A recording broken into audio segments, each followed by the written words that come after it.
Um, Wonderful, wonderful. So we have a lot of people from the Bay, and then we have some people from outside the Bay, which is awesome. Nice variety. All right. So let's jump into it. I'll give you a little bit of intro on myself so you guys know who I am.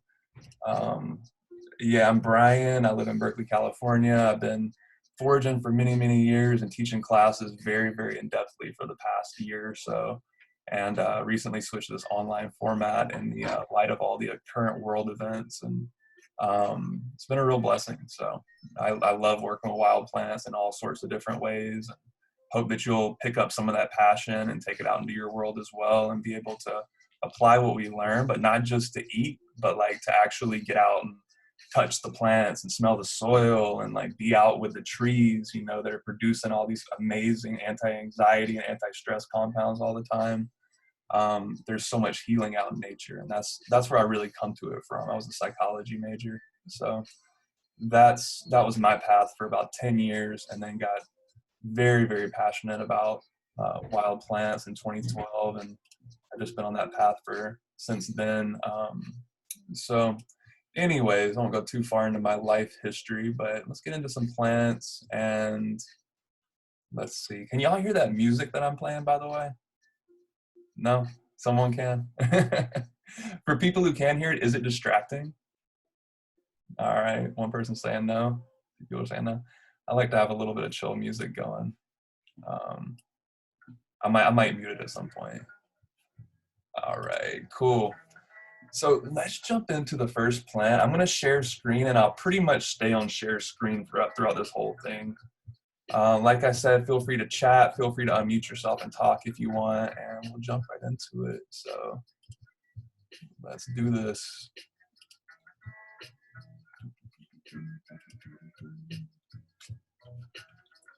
All right, so you guys should be seeing my desktop screen, which has several different videos pulled up on it right now. Are people seeing that? Head nods, yes, cool, great, great. All right, so I'm just going to jump into our first plant, which is a really common one that I have a feeling a lot of you have heard of, possibly eaten, possibly used in tea, maybe even bought at the farmer's market. And this is an interesting plant to talk about for many different reasons. Anyone know this one off the top of their head? Let's see if that chat's working. I know someone out there knows it. All right, let's see what the chat says. Stinging nettle, very good, very good. All right, yeah, we had a request to talk about stinging nettle. I think the person who requested it may be here right now, actually. So the reason I wanted to talk about this one's pretty base level when it comes to foraging. A lot of people know about it, as I said. But what I want to kind of hit you to is some of the subtlety of it. Started digging really deep into the different species of stinging nettle this morning, which I've done before, but I really wanted to hash it out.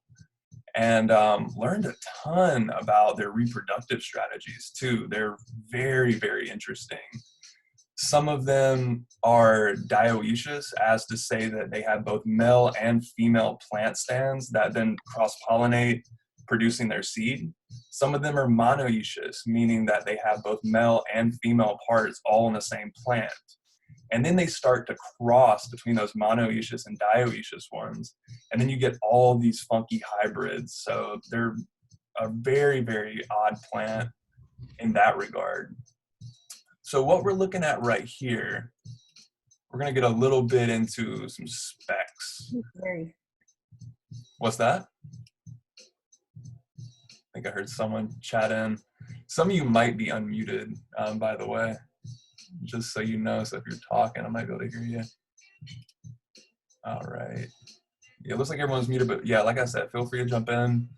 I'm just going to play a little bit of this video with the volume turned down on it and speak to some of the identification specs and some of the subtleties of how to harvest this plant. So what you're going to see right here is the top of this stinging nettle. Now this one is the Urtica urens, U-R-E-N-S. That's the genus and species of this nettle.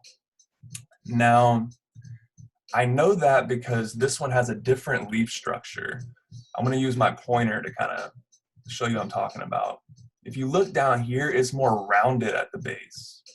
Now, the nettle that we're more familiar with that people grow in their gardens, a lot of the ones you'll see out in the wildlands here in California will have more of a heart-shaped bottom of the leaf where it meets that leaf stem, okay?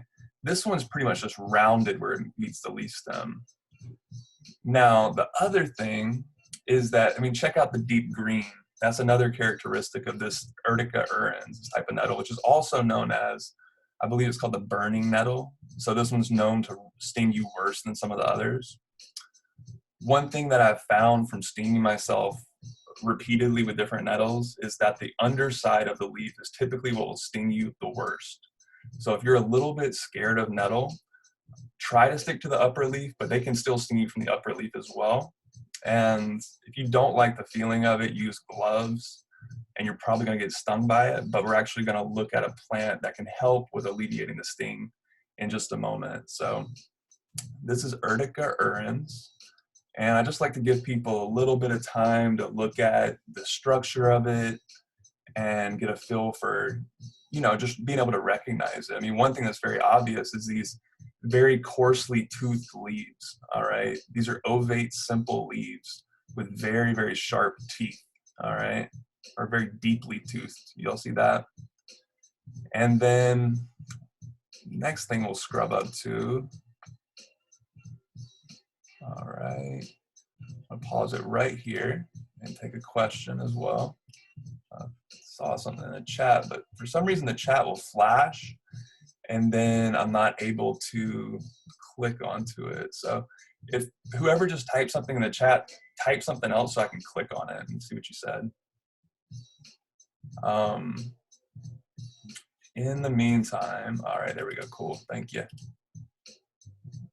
All right, which type is more common in the East Bay? Wonderful, that's a great question. I'm gonna get into some of those specs.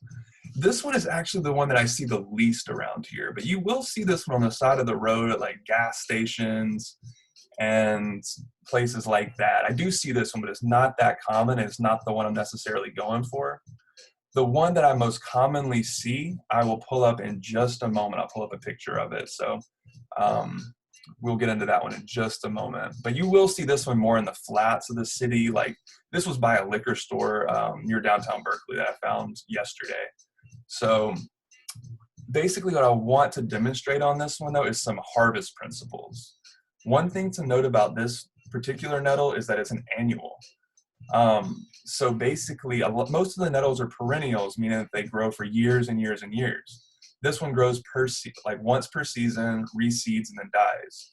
So if you go in and you cut this nettle and cut off all those little flowers that are in there, these are the flower buds starting to form, okay? You would stop this plant from reseeding. The other thing to mention about nettle, well, I'll say this part and then get to that. Basically, these flower buds are showing that the plant is getting ready to flower and then seed. It is thought within the world of herbalism and nutrition that it's not good practice to harvest nettles once they're in this stage. That's why I wanted to show this plant. It is thought that they begin, or it's not thought, it's known that they produce these things called cystoliths, all right, which are basically these little calcium crystals, calcium oxalate crystals that your body can't break down very efficiently. So they're known to be harmful to the kidneys and harmful to the urinary tract. There hasn't been a whole lot of direct study that I can find on that actually being a huge issue of concern with eating nettle. And I imagine in small amounts, it's not a big deal, but I wouldn't go out and be harvesting nettle, you know, daily or every other day from plants that were producing flower and eating a large amount of it, because I think that's when it would become a problem. And if you do have like compromised liver, I mean, if you have compromised like kidney or urinary issues, you might want to really, really stick away from that. And then I did read something that was saying if you dry the leaves and those cystoliths actually are rendered helpless. So I only read that one place. I'm not totally sure, but I try to keep my nettles, try to harvest them when they're younger than this, basically. The other thing to note is that you can, if this is a patch that you're tending to, if you find a patch that has seed on it or flowers on it that you're tending to, that you have access to, that you can kind of manage, you can chop these down and they'll start to produce, in most climates, they'll produce a second crop of really fresh young nettle. So you can get a couple of crops per year of that really fresh young leaf. So that's one way to work with them. Now, and let me just make space if there's any questions or anything. I know I'm putting a lot of information out there. All right, people are with me? Very good. So I'm gonna scrub through this video a little bit, see if there's anything else to really note. And then we'll show a more common nettle that I find around here that's considered to be indigenous to North America. This one, I believe, is a European plant in origin. And then it's growing amongst all this chickweed. So that's a little bonus for y'all. If you don't know about chickweed, I have a really comprehensive video about identification of chickweed, but all that chickweed's starting to go to flower and isn't so good anymore. But yeah, just kind of showing you the growth habit of it. The other nettles you come across will typically be clumpier than this. These are more individual. That's a good shot. All right. And just showing off some of the flowers there. All right, just scrubbing through, and yeah, I think that's about as much as we need on this nettle right here, unless people have questions about it. Feel free to chat. And I am going to, hopefully you can continue to see what I'm sharing on screen. I'm gonna pull up the more common nettle that I see here in California and see if anyone recognizes it. Hopefully you'll be able to see my Google Chrome. Please let me know if you're seeing like a white screen or if things are just blank for y'all. I'm basically on my Instagram right here on my desk, on my Chrome. People seeing that? Able to see the Instagram? Okay. See one person shaking their head. Good. So this is a different kind of nettle. This is considered to be what people call the California nettle. This is Urtica dioica subspecies gracilis. Okay. And this is a kind of close-up shot of it. Whoever just hit that little question in the chat, say something else so I can click on it. Because for whatever reason, it gives me like 2 seconds to click on that little box. Thank you. Let's see what people are asking. All right, now that does not grow in England. All right, cool, cool. Yeah, this one's a little bit different. And I'll also show one more that you guys probably have in England. I consider this one to be the European nettle, and this is one I have in my garden. But this is the one that I find the most in the wildlands in California. Couple of things that you need to know about this one. Like pretty much all the specs are very, very similar.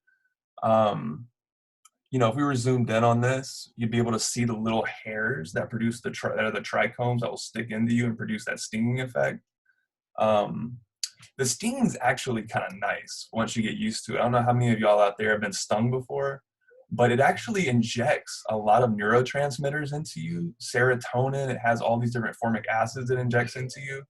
And some people get kind of addicted to the sting. It starts to feel nice to them.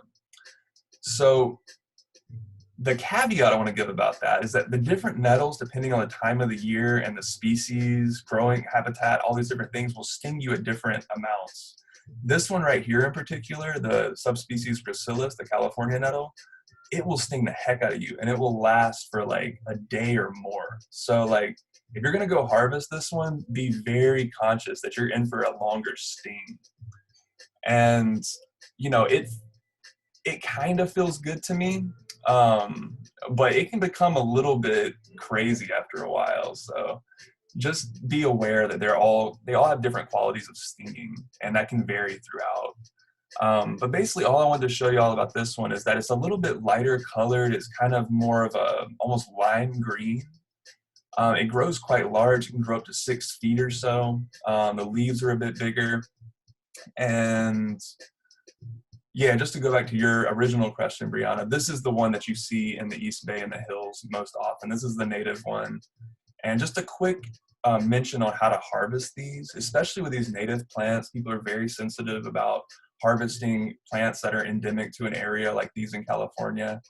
And the way to do it, if y'all can see where my pointer's going at, there's a good place to cut them. If you're gonna cut the top, you can basically just cut them right here, about 3 or 4 inches down, and take that home with you. And then that's going to resprout some lower leaves. So you're not really doing any damage to the plant. But you could also just harvest a few leaves from each plant as well, and then, you know, do even less damage. So either way, those are a good way to harvest, but don't like rip the whole plant out of the ground. Definitely don't pull it as roots. But these are pretty hardy plants. These are perennial ones. And let me take a couple of questions here. Don't get behind. All right, someone's asking, where do you get nettle for gardening? Can it be transplanted? I heard that stinging nettle can be used for arthritis, etc. therapy. All right. And yeah, so basically, yeah, you can buy these at a lot of different nurseries. Not this one in particular. I've never, well, I guess I've probably seen this one at a native plant nursery here in California. But just in general, you know, like a medicinal herb oriented kind of nursery would probably be selling nettles. And that's going to be more of the European nettle typically that I've seen anyway. It can totally be transplanted into your garden. I have a nettle plant in my garden. That's one of the European nettles. That one's the Urtica dioica, subspecies dioica. And then there's also like strains that can combine with each other. So I won't get too nerdy into that. It's complex.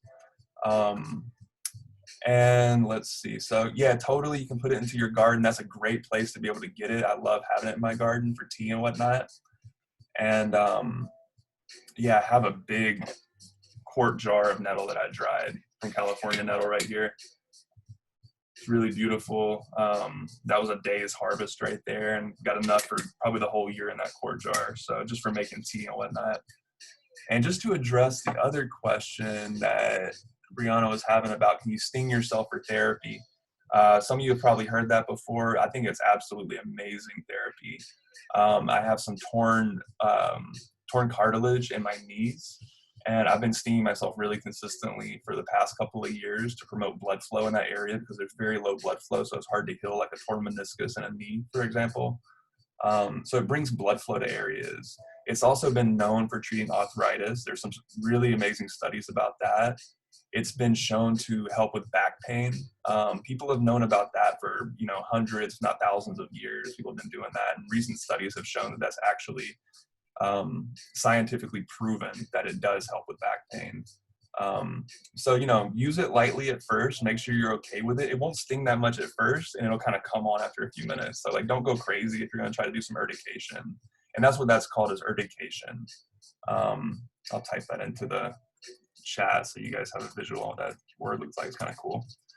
I mean, nettle's amazing. It's been used for type 2 diabetes regulation. There's a lot of different great qualities of it. It also has all the amino acids you need, tons of protein. And, oh wait, I typed that privately. Let me turn this to everyone in meeting. Sorry about that.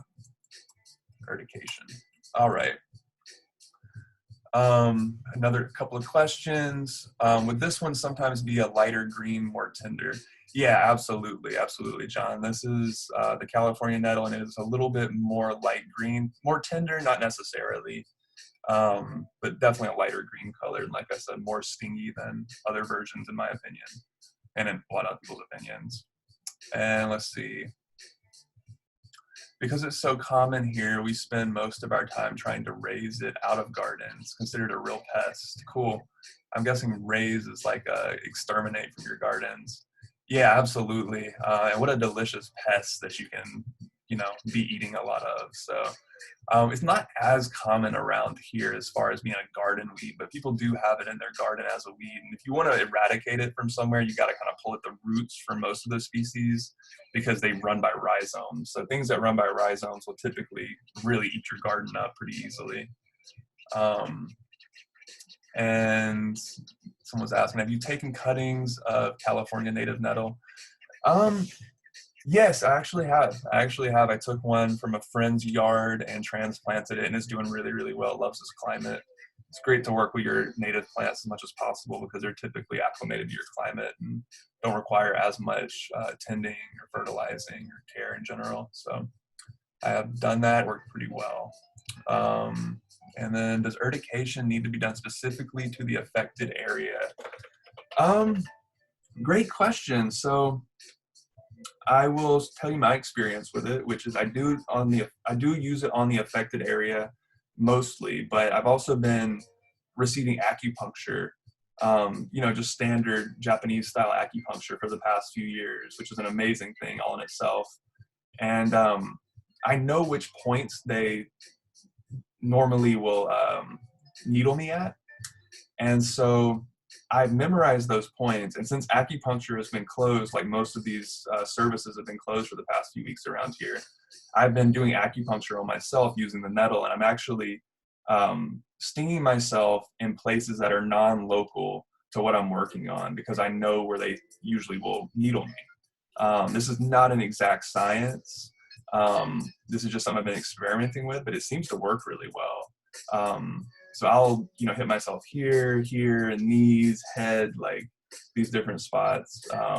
Like I said, I'm by no means a doctor or anything or an acupuncturist, so I'm not telling you to go do that, but something that I've been doing that I've found kind of effective in lieu of not having acupuncture for the past few weeks. So hopefully that kind of answers that question. And then I mentioned that I would, and I have the chat up so I can actually see you guys in more real time right now, which is good. And if people can't find the chat for whatever reason, like I said, you can unmute yourself on your side and jump in with a question. Go ahead and interrupt me, Don. I don't care. It's all good. But the last one I wanted to show you, I know we're going real deep on nettle. Hopefully this is helpful to some people. But this, and can y'all see that right now? Because I can't see myself on the screen. Are you guys able to see me on the screen? Someone says yes. Wonderful. All right, so this is not the most ideal way to show off these plants, but this is in my camera right now. And this is more of what I call the garden nettle, the European nettle. And this is the one that runs by rhizomes underground. That's probably the most common one you would find in a garden. And one thing you're gonna see about it is it has more of those heart-shaped leaves, right? Those indentations down there at the petiole. All right. And yeah, this is the one that I, go out and harvest almost on the daily right now for tea. And then I also cook it. It's a wonderful, wonderful pot herb, wonderful saute. Also great for pestos. If you don't already know, like pretty much any kind of heat that you apply to nettle is going to break down that stinging quality. And any sort of blending it in a food processor to make like a pesto is going to break down that stinging quality as well. So that's a good way to go with it, is to just, grind it in the food processor, saute it, make it into tea. Yeah, so those are a few preparations, but it's popular for a reason. It's really good for you. And let's see, we have a question, where is it found mostly in the woods? And let's see, so yeah, not everyone is seeing these questions, these are private. So if you're asking a question, there's a little setting where you can type in to say everyone, to send your chat to everyone. So do that if you can, but otherwise I'll just read the questions. Someone's asking, where is it found mostly in the woods? The nettle, typically in places that are really wet, so places that keep wet feet. So kind of think about where water will land on the landscape and kind of settle and go to those places. And it often grows on the edges. It doesn't grow in deep shade. It's going to grow on the edges of paths and whatnot. It wants a little bit of sun. It can grow in dappled shade for sure. But it likes a bit of water. So those totally scrubby, dry places, you might find that Urtica urens in those places, that kind of weedier annual nettle that we were seeing at first. But this perennial nettle, as well as the European nettle, to my understanding, are going to be grown in places that are a little bit more wet. Yeah, that applies to the East Bay. So, take a walk on some trails, you'll probably see this plant. You might brush up against it on accident. But yeah, be careful about harvesting this stuff for, a safety thing. It's not necessarily a safety issue, but more so because it's illegal to harvest stuff at parks around here. And especially with these native plants, people are a little bit testy about those things. So, find patches, ideally plant some at your house and have your own patch, or find someone with land that you can go harvest from. And we can include some of that kind of foraging ethics stuff at the end for Q&A. But let's see, one more question. And the question is, you don't use the California nettle for teas, etc. Yeah, absolutely use it for teas, definitely. Use it just the exact same. All these nettles you can use pretty much the same way. And the same rules apply as far as when you start to see those little flowers coming out of the leaf axil. And they're really small, so you got to look for them. But when you see those flowers coming out of the leaf axil, that's when you want to kind of back off and start thinking about you might have some of those calcium carbonate crystals that you don't want to be necessarily eating that are on the leaves at that point. So pretty much same application across the board on all those 3 nettles that we talked about. All right, so we've gone off on nettles. Any more questions about them before we move on to a plant that could kind of be helpful with the sting of the nettle? And I don't think we have any people from the class that I did on Sunday in here, so this won't be a repeat for anybody. But let's go ahead and jump into another one. And I'm still happy to answer any questions about nettle if y'all got them. All right, when you harvest, are you doing the quick grab or glove? Great question. It depends. If I have gloves with me, which I try to carry with me most of the time when I'm foraging, I'll definitely throw on some gloves with it, especially if I'm harvesting a lot of it. And I'll take a pair of nice bypass pruners and just cut them, put them in a bag like that. But you can totally grab them. The more that you grab them at the petiole, the leaf stem, the better off you're going to be. Any part of it can sting you potentially, but if you can grab just the petiole, you're going to be better off if you're trying to harvest it without gloves. So, all right, great questions.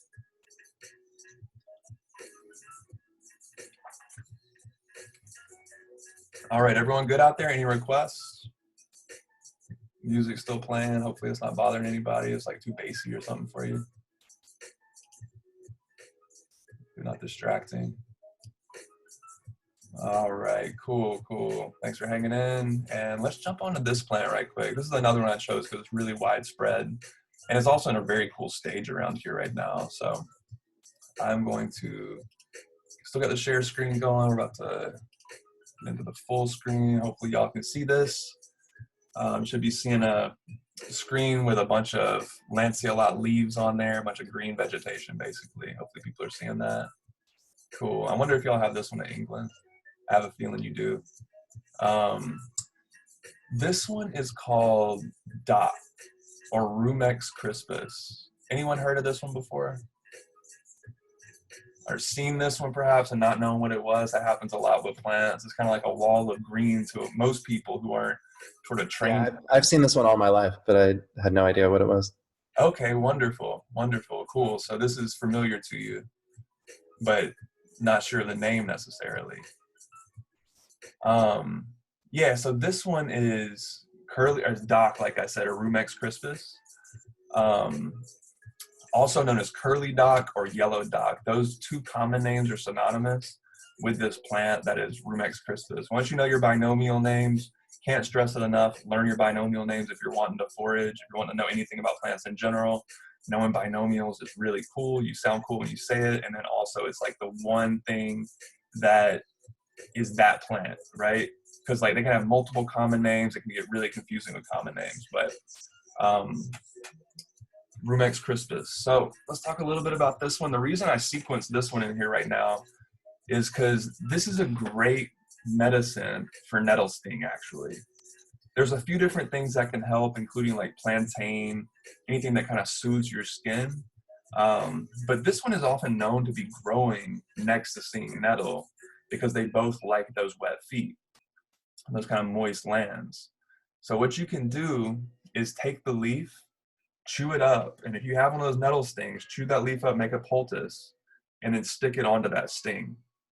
It's not 100% cure-all in my experience, but it does reduce the feeling a bit. There's definitely some soothing qualities to the dock leaf, some mucilaginous qualities that kind of like reduce that inflammation that's going on from the nettle, right? Oh, I gotta say one more thing about nettle, even though we're in the dock right now. It's a great allergy relief tool. So if you're experiencing allergies right now, like I've been for the past few days, it's like there's a lot of pollen in the air, okay? Nettle's an amazing tool for allergy relief, making a tea from that, so, or a tincture. Anyways, had to get that in there, but on to dock. Let's play through this video a little bit, get some movement going. So this is a great, Yeah, I'm talking in the video. I'm turning it down. I'm just going to talk to y'all. Um, Basically, this is right next to a creek, so a riparian area that holds a lot of moisture. And the thing you're going to see, let's stop it right here. Um, these are what you call lanceolate leaves. So these are really large dock leaves right here. I would say 1 foot plus. And not only is this a good medicine for stopping your stinging nettle wound, but it's also just a great food in and of itself.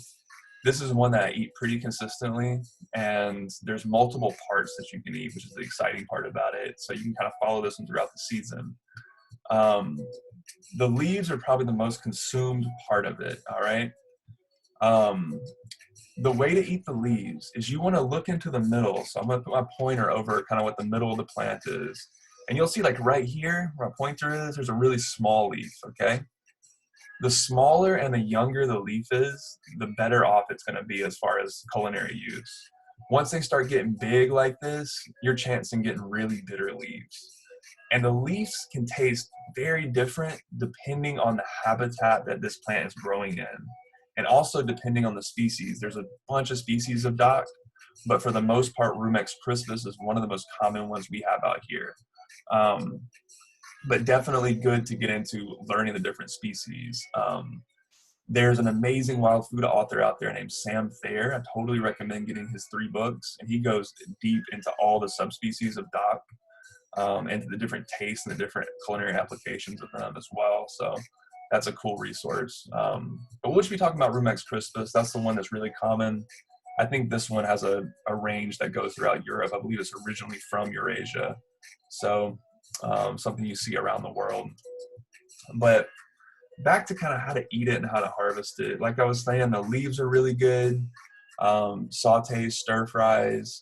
They're very high in oxalates, which a lot of wild plants are. And oxalates, once again, can be a little bit tough on the kidneys. So if you have kidney issues, be mild with how much of these wild greens that you're eating. For the most part, when you're cooking these things, it's killing a lot of the oxalates, breaking those down.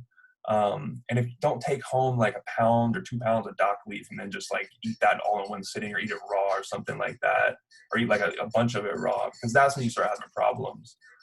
For the most part, this is, spinach has oxalates, broccoli has oxalates, kale has oxalates. It's very common in green plants.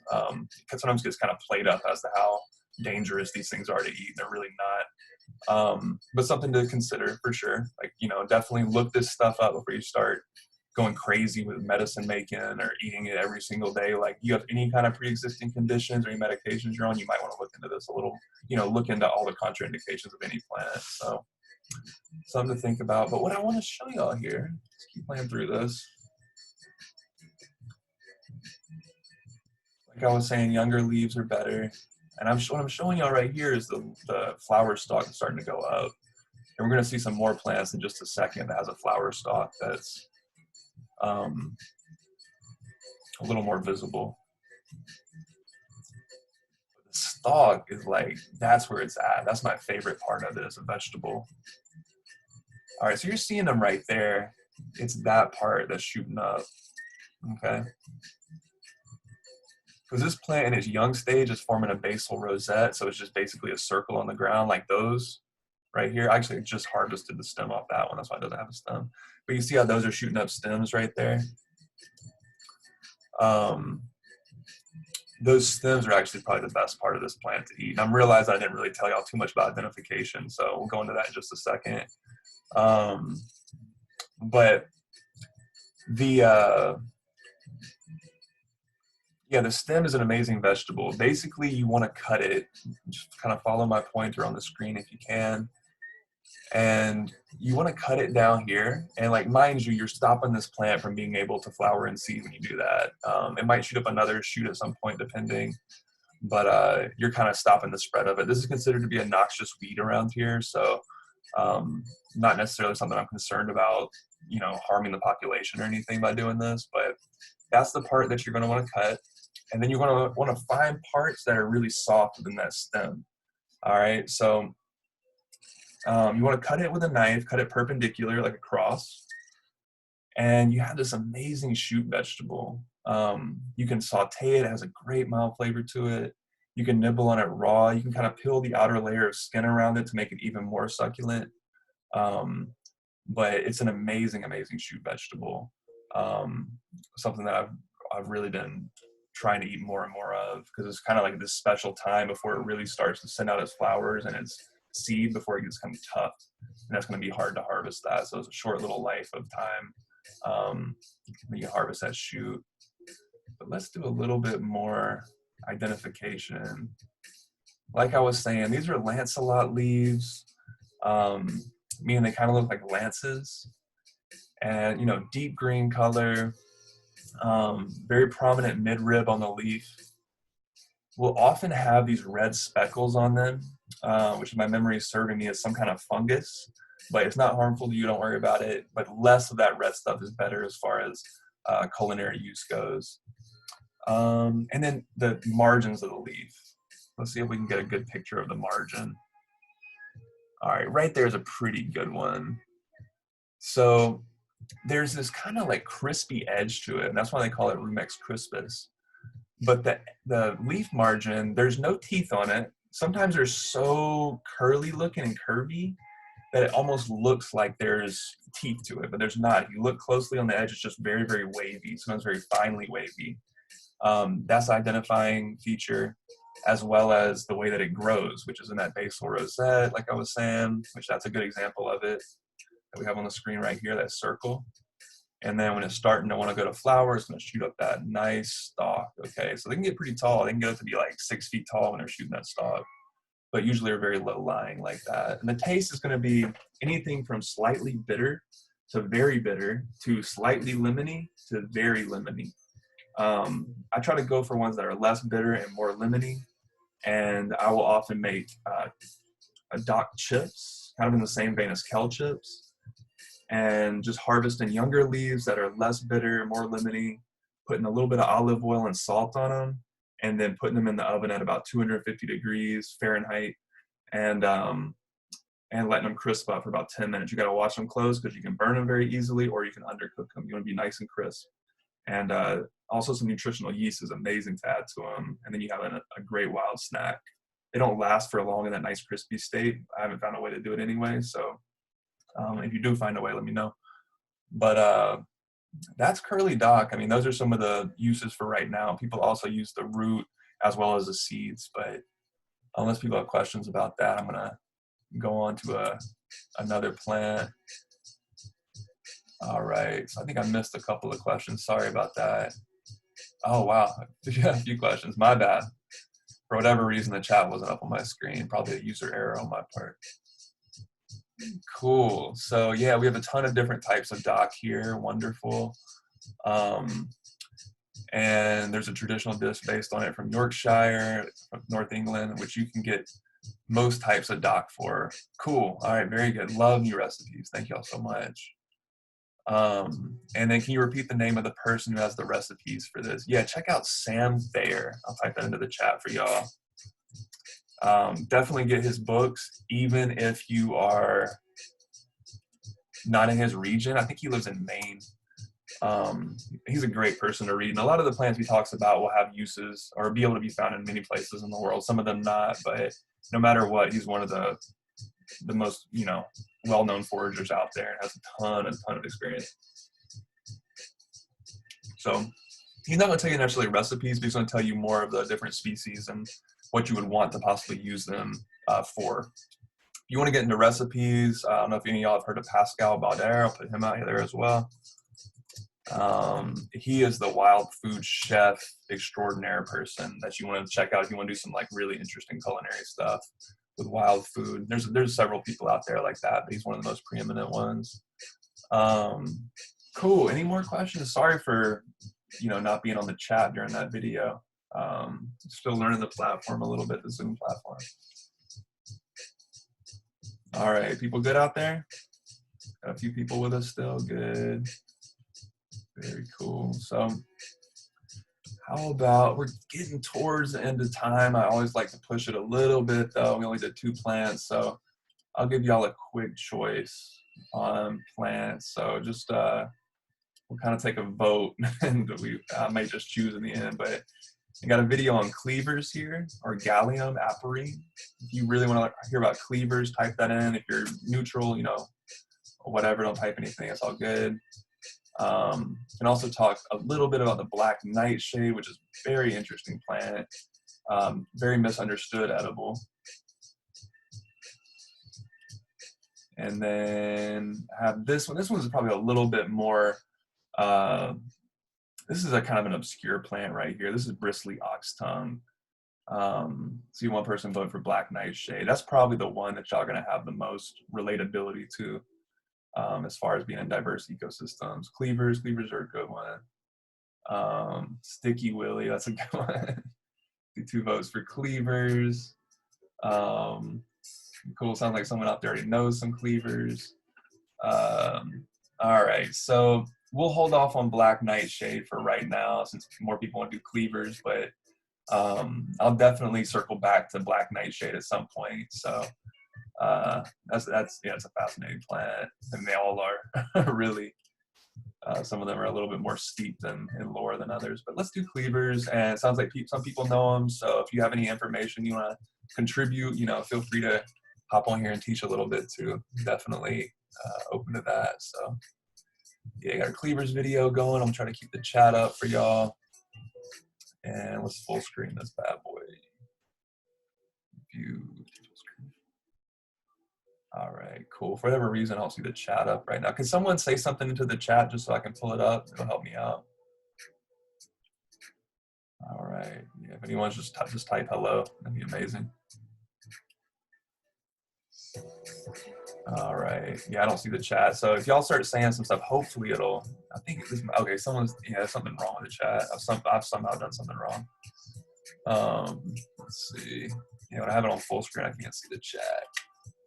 A little bit annoying, but it's okay. Yeah, where the heck? Yeah, it's not flashing up here. Anyways, y'all can probably see this video without me being in full screen decent enough. So I'm just gonna keep it like this. If it's hard to see for some reason, let me know. But let's just play it like this. All right, here we go. Yeah, this is just a short little video I shot in my garden this morning, actually. And the reason I wanted to particularly get this shot of cleavers is because it's starting to do some flowering. We'll see the flowers in just a second, more up close. But you know, it's kind of getting towards the end of the season. Black nightshade has a longer season, so that'll be cool to talk about that later. We'll have time with that one. But cleavers is starting to flower, and then it's going to seed, and it's not really going to be harvestable for too much longer. So let me stop right there. It's a beautiful shot of the tiny, tiny flower. It's got 4 petals on it. It's white, super small. Beautiful, beautiful, dainty little flower there. This plant has a few common names. I like that Sticky Willy one. That really gets to the core of what it does. Other ones are bed straw. Not exactly sure why it's called that, but Latin name is Gallium aperine. Gallium aperine. And things to know about this is the reason they call it things like Sticky Willy is because it has these little sticky things on it. Now this isn't like nettle where it hurts you. It's more like Velcro. So if you pull one of these plants off, you can throw it onto your friend's shirt and tell them they have a forager badge. So it'll stick to your clothing. That's one identifying feature of it. Yeah, let's see what else. Just kind of play through the video a little bit. We'll get back on those flowers in a second. And yeah, one of my favorite ways to harvest this plant is just to kind of like, I've just been picking off the tops a little bit, picking off a few leaves and then chewing on them and eating them raw.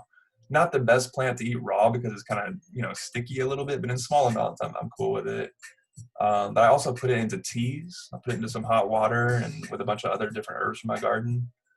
And yeah, there's me just kind of showing you how it's sticky. But definitely nice to make into a tea. This is more like a medicine plant than a major food plant, but you can also put it into pestos. Like all of these really sticky foods are usually good to like grind up in a food processor, and then it's gonna render a lot of that stickiness. You know, it's gonna incapacitate it, so it's good to eat. But what I'm showing you right here is the leaf pattern. Let's see if I can get to a better shot. All right, that's a good shot. So these are called world leaves. All right. You have opposite, you have alternate, you have world. Okay. These are world, they're going around in a circle around the stem in the same position on the stem, and there's 3 or more leaves. All right. So that's another identifying feature of it. Now let's keep the video rolling. Like I was saying, this is more of a medicinal plant than something you would necessarily do a whole lot with culinarily. But the main medicinal thing to do with it is to tincture it, to put it into alcohol. I've also made tinctures with apple cider vinegar that were pretty good from this plant. That's a great shot. Check out that little bug right there. He knows what's good. A lot of times bugs will be like eating on these plants because like they're eating, but they're also getting medicine from it, I believe. You'll see nettles a lot of times with the holes just all in it from aphids and whatnot. This little bug's just living his life. Anyhow, yeah, so making a tincture of it with alcohol is probably the most effective way to get the most medicinal qualities out of it. And just to dose that one. And like I said, not an herbalist, can't tell you like dosages and prescribe stuff, but this one's a pretty chill one. There's not a whole lot of side effects you got to worry about with it. It's not like one that is super, super potent that you got to worry about, with other medications. It is a diuretic, which so many different herbs are. So it'll just make you pee a lot. So if you have uh, any kind of compromised kidney function, you might want to be a little bit careful with diuretics. But this is just such a cool shot. That bug's just posted up right there by the flower, just posing. But yeah, what are the medicinal qualities of it? I guess that's probably the elephant in the room here. So basically, the lymphatic system, it works on the lymphatic system. Lymphatic system like helps move water through your body and clean your body, and it basically is a backdoor for cleaning your bloodstream out. So when you get like toxins and stuff in your blood, lymphatic system helps to pump those out. The thing about the lymphatic system is that it doesn't really work unless you're either moving around a lot, exercising, making it pump, or you're taking herbs like this that move that water through. So preferably you're doing both. And this plant is thought to be a huge ally in the springtime when a lot of people have been sort of stagnant, not moving as much. Then this kind of thing comes up to aid us medicinally in helping to move the lymphatic system. Lymphatic flow is very, very important for cleaning blood, like I said, which is very important for keeping your immune system healthy. So overall, this is a big immune system boost to be taking this gallium. So that is kind of the big picture on gallium. If other people have any cool medicinal properties or preparations for it, please chime in on it. But I'm just gonna let this video play out, and I'll open it up for some questions, and then we'll sign off. So keep this one short and sweet. Oh, and yeah, there's another. This is in my garden. This is just growing out the corner. As far as habitat, this one also likes wetness. I find it growing among stinging nettle and like dock a lot of times, but it's growing like out of the side of my house, kind of like some dappled shade, but it can grow in full sun. Pretty common plant around here, and definitely curious if people have it in other parts of the country who aren't around California. It's thought to be a native around here by some people, but I think it's just been here a long time. It doesn't have this kind of like native quality and look to me, but really neat plant no matter what. All right. Molly's saying, I'll use cleavers and pesto. I believe it's mostly medicinal uncooked. Okay, for sure. Yeah, I would say so. I mean, most of the times we're killing a lot of enzymes when we're cooking stuff, sometimes unlocking different nutrients as well through cooking. But yeah, the pesto is a good way to go for getting a lot of that raw nutrition of green plants in our system right now. And, be careful with that stuff because you can, I've talked to people for making like chickweed pesto and stuff and then having like kind of flushing reactions and feeling kind of weird from it, but then feeling better later on. So, I mean, as to say, like most of these things are really safe, but just kind of keep in mind, like they do have an effect. So, don't go too crazy.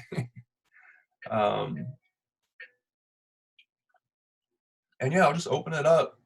If people have questions, anyone wants to come on screen and say something, y'all are more than welcome. Really appreciate having you. If you got to go, feel free to move on. And yeah, definitely like if you're on Instagram, check out my Instagram. Just pulling that up real quick. At Healing Ecosystems, that one right there. And do a Foraging Friday post every Friday for the past year. Actually, my 1-year anniversary of doing that's coming up. So I post all kind of informative videos. The other thing I want to show y'all, I'll take questions in just a second. Hopefully y'all can still see my screen. I'm guessing you can. Doing an acorn processing class, which is a pretty freaking big endeavor. In the next week, that one's actually coming up next Sunday. So this Sunday is Easter, and the next Sunday we're gonna be doing that one.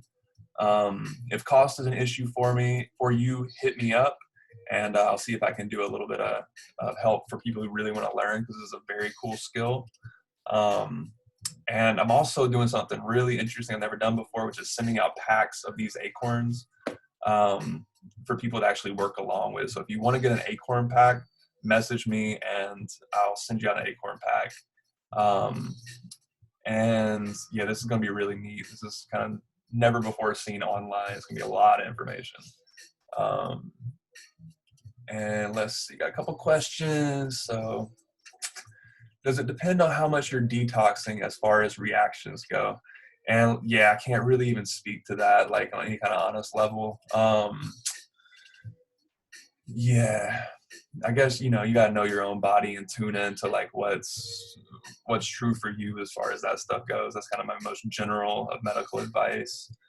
Spring is definitely a good time to start kind of detoxing the liver, and that's when all these kind of spring greens are starting to come out, the dandelions, the chickweeds, all that stuff that can have that effect on the liver. So definitely a good time to be considering that. But, find some protocols that work, that are time tested, and just follow your body. Sometimes people will say you're detoxing when you're actually maybe harming yourself. So ultimately, always with everything in life, refer to your inner wisdom. Don't let somebody tell you if something feels wrong that you got to keep going with it. You know what I mean? There's some things you need to push through in life, but some things you got to listen to yourself and say like, hey, I don't need to keep detoxing necessarily. But that's a roundabout way of answering that. Sorry if that didn't answer your question too well. But yeah, I'm not a doc or anything. Is there a field guide you recommend? I'm in Northern California. Yeah, absolutely. One of my favorite ones for just wild plants in general is Foraging California. And that one's by Judith Lerner Lowry. There's also a few editions. I've seen one for the Southeast as well. So you might have one in your region if you're not in either of those regions. But that's a really cool one that kind of goes up and down the coast, and, drops into invasive plants you can harvest as well as native plants you can responsibly harvest. That's a cool one. There's also a Bay Area foraging guide that came out. That's by, what's that guy's name? Kevin Feinstein, and I think another person helped to author that as well. And I hear that one's good. I haven't actually checked it out yet. But those are some cool field guides. And yeah, I'm in Northern California too. Definitely follow the Instagram. Yeah, exactly. Thank you, Rebecca. Let's see. And definitely follow the Instagram. I got plants coming out every week, and I'm really trying to keep on top of what's relevant for this time period. So, so you're not missing things. So definitely have the field guide and then supplement with some live tutorials as well. And yeah, that's a good way to do it. Thank y'all for the participation. This has been a very interactive one. I really like that. And yeah, super good to just connect with y'all and talk plants for a bit. Thanks for listening. I'm going to keep doing these every Wednesday for the rest of the month. So we'll be doing new plants every time. Hopefully we'll drop into that Black Nightshade next time for those of you who are wanting to hear about that one. And sweet on the acorn pack. Yeah, absolutely. Yeah, just message me on Instagram. Also, I'll type in my website. I don't know how people necessarily get here, so I want to make sure y'all have the resources to stay connected with me. This is my website. Sign up on the mailing list on there. healingecosystems.com/foraging, I think is where the mailing sign up is. Whoops, only just a Molly, sorry. Type that out to everybody. All right, there's my mailing list sign up.